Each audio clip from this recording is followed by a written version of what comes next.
नमस्कार दोस्तों, 9 जून 2021 के daily news analysis current affairs discussion में आपका स्वागत है। देखते हैं कौन कौन सी इंपॉर्टेंट न्यूज़ आज डिस्कस करेंगे। पहली है adoption of covid orphan children.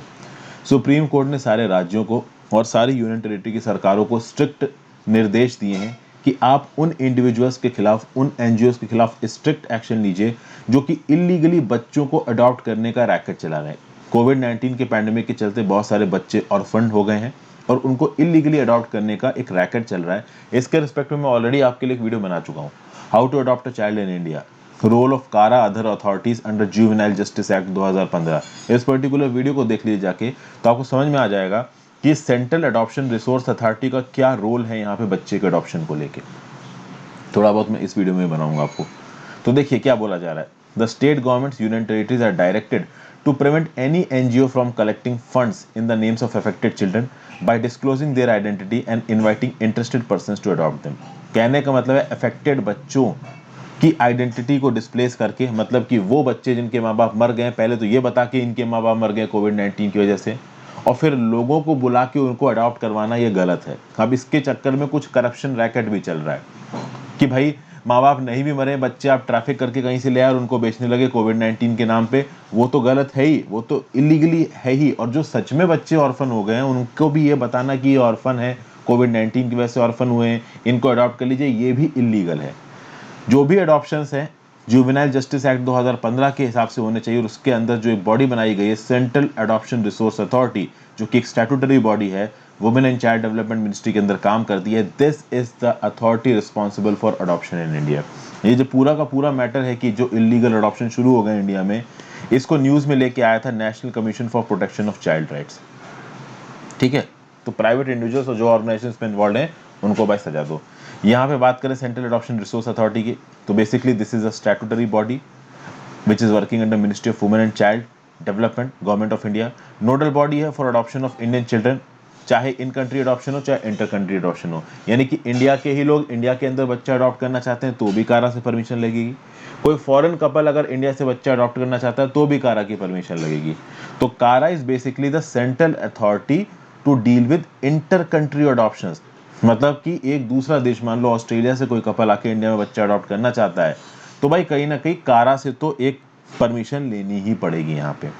और एक ऐसी अथॉरिटी आपको डेजिग्नेट करनी है, ऐसा लिखा हुआ Hague convention on inter country adoption 1993 में। इस हेग कन्वेंशन को गवर्नमेंट ऑफ इंडिया ने 2003 में रैटिफाई किया था, और उसके अंदर इंडिया की तरफ से जो अथॉरिटी है वो कारा है।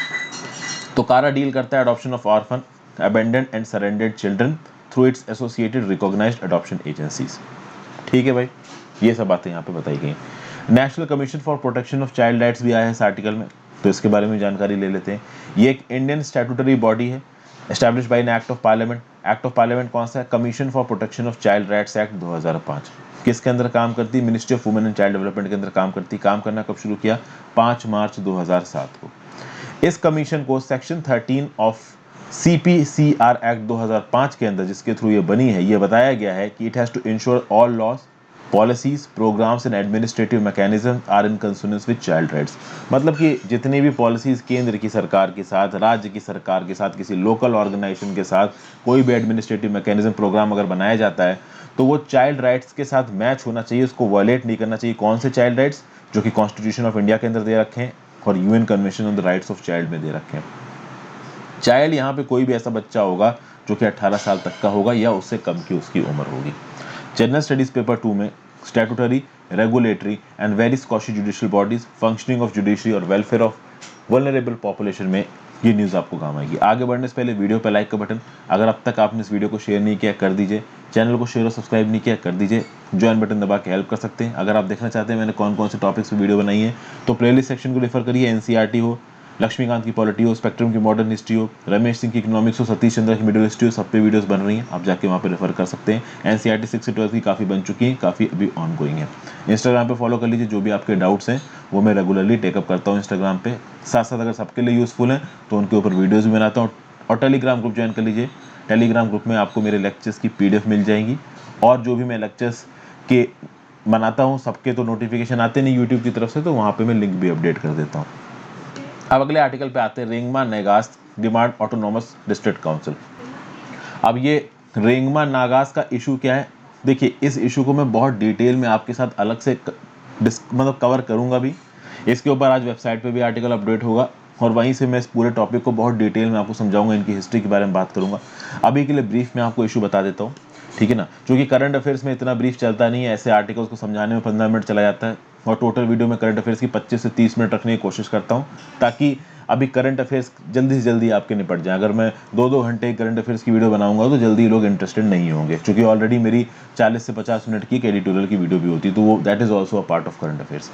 तो ये जो रेंगमा नागाज कम्युनिटी है आसाम की, इसने union home minister Amit Shah ji को एक चिट्ठी लिखी कि भाई ये जो आप कार्बी एंगलोंग ऑटोनोमस काउंसिल को टेरिटोरियल काउंसिल बना रहे हो ना, तो भाई हमें आप एक ऑटोनोमस डिस्ट्रिक्ट काउंसिल का दर्जा दो।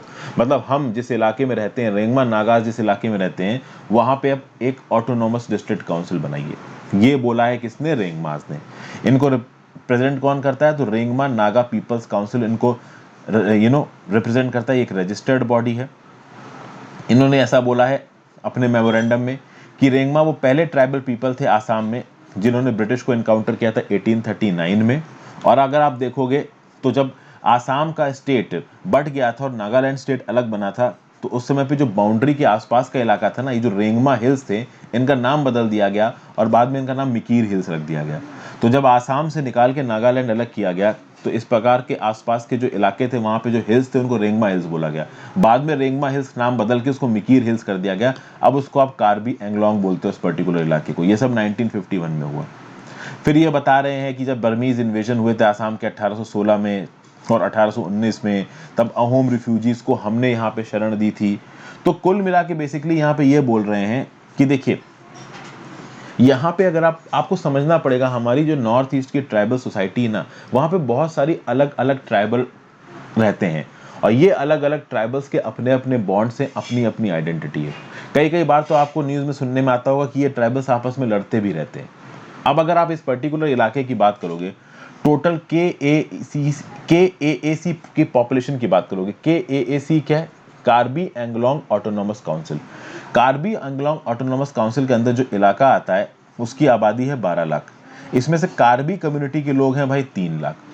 अब यहाँ पे रेंगमा नागाज का बोलना है कि भाई इस 12 लाख की आबादी में कार्बी कम्युनिटी के लोग तो 3 लाख है, बाकी तो नॉन कार्बी है ना, जिसमें रेंगमा नागाज लगभग 22,000 हैं। तो हमारे लिए आप एक अलग से ऑटोनोमस डिस्ट्रिक्ट काउंसिल दो, ऐसा यहाँ पे बोल रहे हैं। मतलब नॉर कार्बी पॉपुलेशन के लोगों के लिए, क्योंकि रेंगमा नागाज केवल 22,000 हैं, तो ऑब्वियस सी बात है कि इनको एक पूरी ऑटोनोमस काउंसिल मिल पानी थोड़ा मुश्किल है।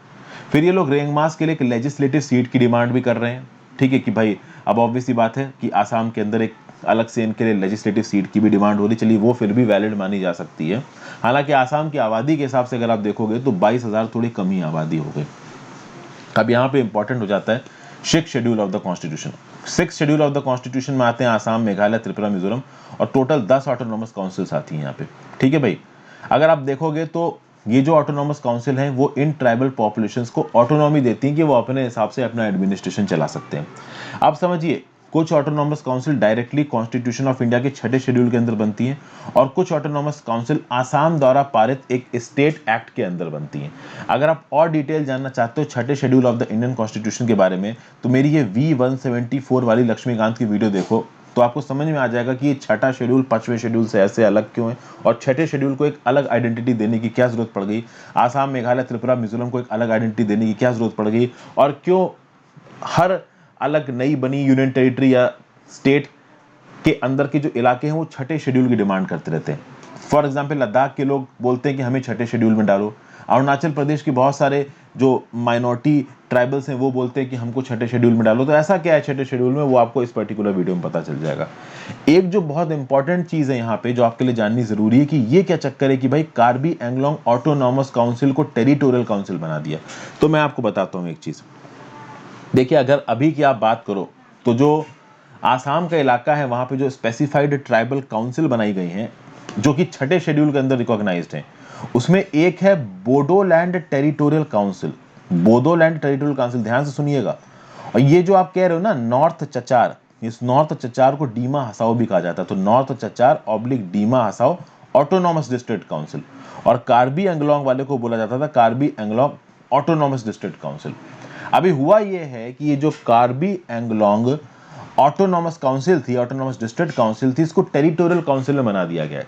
तो अभी के लिए छठे शेड्यूल के अंदर जो 3 काउंसिल्स हैं उसमें बोडोलैंड ऑलरेडी एक टेरिटोरियल काउंसिल है और यहाँ पे Karbi Anglong autonomous district council को टेरिटोरियल काउंसिल में बदल दिया गया है। समझ के बात को। अब आप बोलोगे सर ये डिस्ट्रिक्ट काउंसिल या टेरिटोरियल काउंसिल में क्या फर्क पड़ता है? देखिए टेरिटोरियल काउंसिल में आपको थोड़ी ज्यादा ऑटोनॉमी मिल जाएगी अपने कामों को ठीक तरीके से करने के लिए। तो अब इस रिस्पेक्ट में अगर इसको ऑटोनॉमस काउंसिल बनाया गया है तो देखिए जब भी कोई पॉपुलिस्ट डिमांड मीट की जाती है सरकार के द्वारा तो बहुत सारी और पॉपुलिस्ट डिमांड यहाँ पे पूरी होने लगती हैं। और यहाँ पे जो कार्बी एंगलोंग ऑटोनॉमस काउंसिल वाला इलाका है यहाँ पे कार्बी पीपल डोमिनेट करते हैं, तो जो बाकी ट्राइबल पॉपुलेशन है वो नाराज होंगी, तो बोलेंगे इनके अगर आप सुन रहे हो बातें तो हमारी भी सुनो। तो ये पूरा का पूरा यहाँ पे मुद्दा है। ऑटोनॉमस और रीजनल काउंसिल की बात की जाए, ऑटोनॉमस डिस्ट्रिक्ट काउंसिल और रीजनल काउंसिल्स की बात की जाए तो देखिए जो ऑटोनॉमस डिस्ट्रिक्ट काउंसिल होती हैं इनके पास बहुत सी सिविल और जुडिशियल पावर्स होती हैं। ये लोग अपने अपने इलाके में विलेज कोर्ट्स बनवा सकते हैं और अपने अपने कस्टम्स के हिसाब से थोड़ा बहुत मतलब जस्टिस को डिस्पेंस कर सकते हैं। छठे शेड्यूल में अगर हाई कोर्ट का जुरिडिक्शन की बात करें तो गवर्नर डिसाइड करेगा कि कौन से इलाके में कितना हाई कोर्ट का जुरिडिक्शन जा रहा है। और ऑटोनॉमस डिस्ट्रिक्ट काउंसिल के साथ साथ सिक्स शेड्यूल में रीजनल काउंसिल्स भी बनाई जाती हैं। अगर आप बात करो तो नॉर्थ ईस्ट में टोटल 10 एरियाज हैं जहां पे इस प्रकार की ऑटोनॉमस डिस्ट्रिक्ट काउंसिल बनाई जा रही हैं। त्रिपुरा में एक है और आसाम, मेघालय, मिजोरम में 3 है। आसाम में 3 कौन सी? तो एक बोडोलैंड, एक डीमा आसाओ नॉर्दर्न चचार और एक कार्बी एंगलोंग। ठीक है भाई।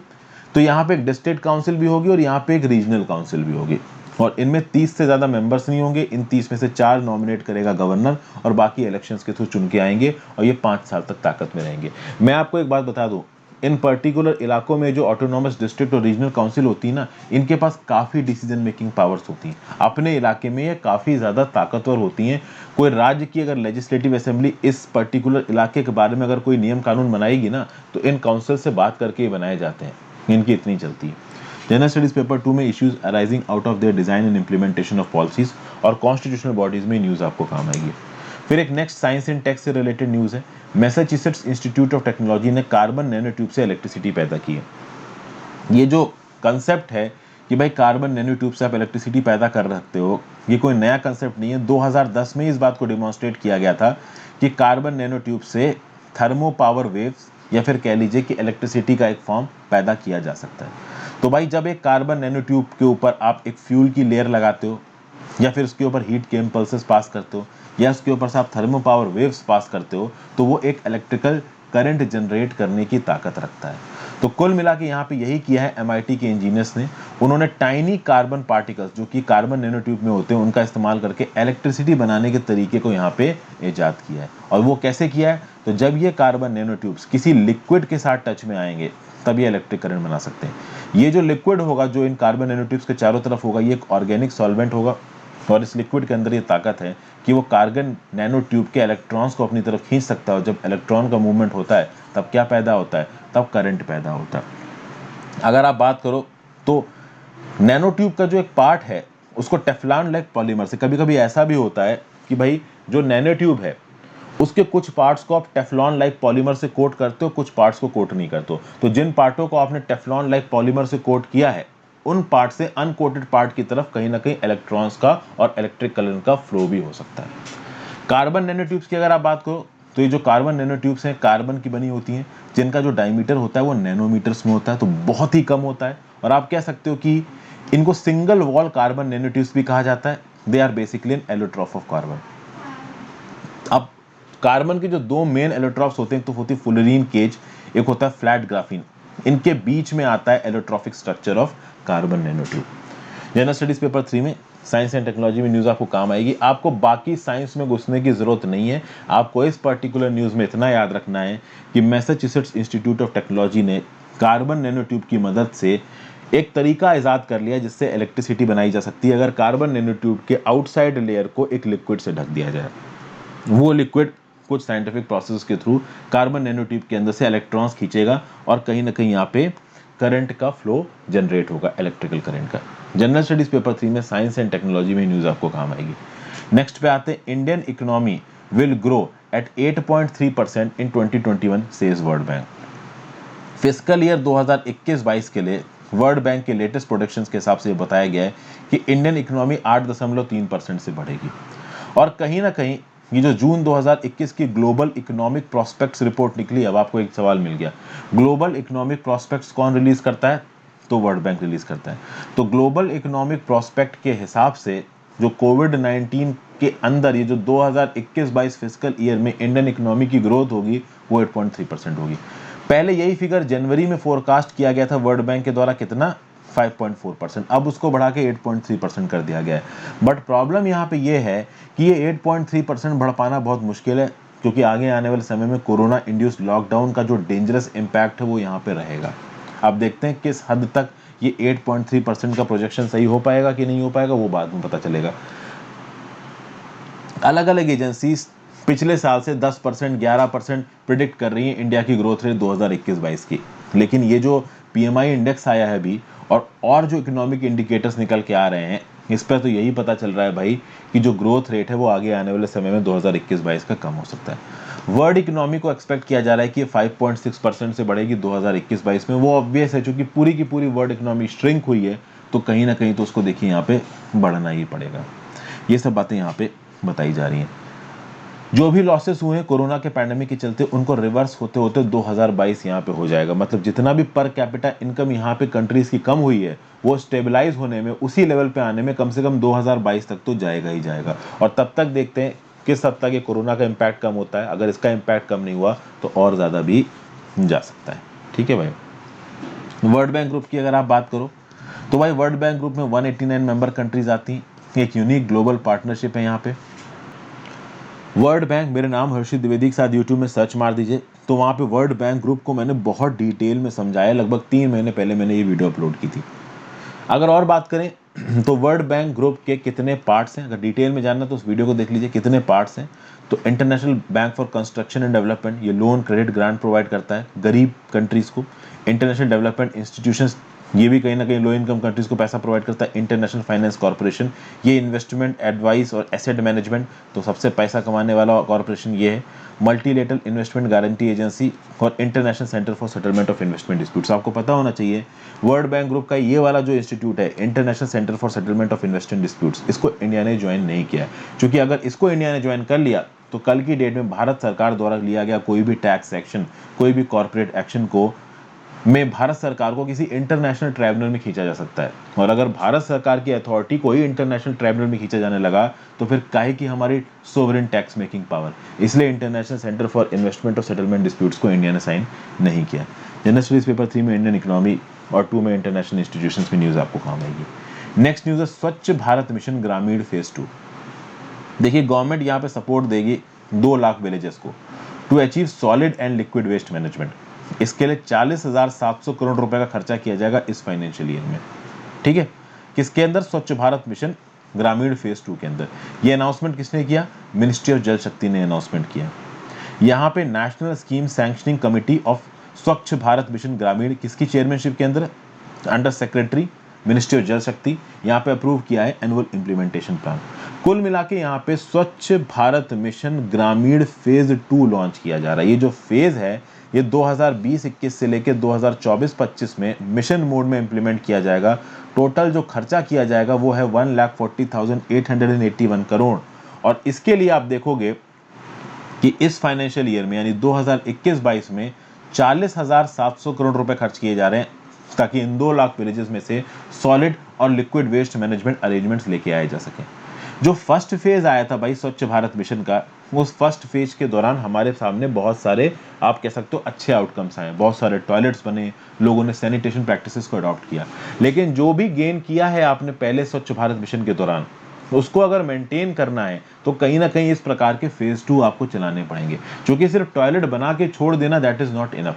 सॉलिड और लिक्विड वेस्ट मैनेजमेंट को लेके आना, एक हॉलिस्टिक तरीका निकालना जिससे सफाई की जा सके, ये टारगेट होना चाहिए। और यही टारगेट मीट कर रहा है आपका स्वच्छ भारत मिशन ग्रामीण फेज 2। तो basically it emphasizes on the sustainability of achievements under phase 1 and to provide adequate facilities for solid, liquid and plastic waste management in rural India। Funding pattern क्या होगा? तो भाई नॉर्थ ईस्टर्न स्टेट्स के लिए केंद्र की सरकार 90% खर्चा उठाएगी, 10% राज्य की सरकार। हिमालयन स्टेट्स के लिए भी आप कह सकते हो यही होगा। फिर दूसरे स्टेट्स के लिए 60 से 40%, केंद्र की सरकार 60%, राज्य की सरकार 40% और यूनियन टेरिटरीज के लिए 100% खर्चा उठाएगी केंद्र की सरकार। ठीक है भाई। फिर आप यहाँ पे देखोगे कि SLWM आपको पता चल गया होगा SLWM क्या है, solid and liquid waste management. तो ये जो SLWM है इसके फंडिंग नॉर्म्स को रेशनलाइज किया गया है और it has been change to per capita basis in place of number of households. कहने का मतलब ये है कि किसी एक पर्टिकुलर जगह पे किस हद तक solid and liquid waste management के अंदर पैसा दिया जाएगा, ये इस बात पे डिपेंड नहीं करेगा कि वहां पे कितने हाउस होल्ड है, इस बात पे डिपेंड करेगा कि उस पर्टिकुलर जगह पे पर कैपिटा इनकम क्या है। तो ये जो SLWF कंटेंट है ODF प्लस का, ODF प्लस मतलब open defecation free India plus का, ये 4 की एरियाज के बेसिस पे मॉनिटर किया जाएगा। एक है प्लास्टिक वेस्ट मैनेजमेंट, एक है बायोडिग्रेडेबल सॉलिड वेस्ट मैनेजमेंट, एक है grey water household water waste water management और एक है फीकल स्लज मैनेजमेंट। तो SLWM component of open defecation free India plus 4 parameters पे इसको मेजर किया जा रहा है। आपको ये याद रखना है कि ये जो स्वच्छ भारत मिशन ग्रामीण फेज 2 2020-21 से 2024-25 तक चलेगा। इसमें जो टोटल पैसा एलोकेट किया गया वो 1,40,881 करोड़ है। 21-22 के लिए पैसा एलोकेट किया गया 40,700 करोड़, जिसमें कि 2 लाख विलेजेस 2 लाख विलेजेस में सॉलिड और लिक्विड वेस्ट मैनेजमेंट की फैसिलिटीज बनाई जाएंगी। तो यही कुछ चीजें हैं जो आपको अपने नोट्स में इनकॉर्पोरेट करनी है। 2 लाख विलेजेस, 40,700 करोड़ इस फाइनेंशियल ईयर में। टोटल जो स्कीम है वो 2020-21 से 2024-25 में चल रही। टोटल खर्चा 1,40,881 करोड़। फंडिंग पैटर्न्स आपको पता होना चाहिए। North eastern states, Himalayan states और यूनियन टेरिटरी ऑफ J&K के लिए हमेशा 90% खत्म करेगी सेंटर और स्टेट्स खत्म करेगा 10%।